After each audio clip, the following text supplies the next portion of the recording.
বন্ধুরা আমরা বর্তমানে এসছি কাশ্মীরের সেই গ্লেসিয়ার পয়েন্টে। এটা হচ্ছে গ্লেসিয়ার পয়েন্ট। দেখুন সামনে সুন্দর নদী, চারিদিকে শুধু বরফ আর বরফ, আর মাঝখান দিয়ে সিন্ধু নদী তার নিজের সৌন্দর্য নিয়ে বয়ে চলেছে। সকলে প্রচুর এনজয় করছে, আর এই সৌন্দর্য দেখলে সবারই মন পাগল হয়ে যাবে। এক অপরূপ সৌন্দর্য। আর একজনের এই সৌন্দর্য দেখে সত্যি মন পাগল হয়ে গেছে। এ অনুভূতি বলে প্রকাশ করার নয়, চোখে দেখতে হবে।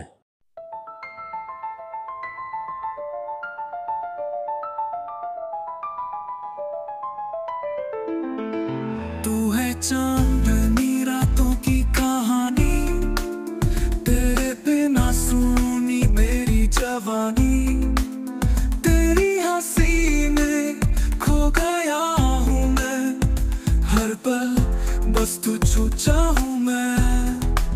বন্ধুরা আমরা এখন গ্লেসিয়ার পয়েন্টে কিছু রিল বানালাম, বানিয়ে কিছু ফটোশ্যুট করে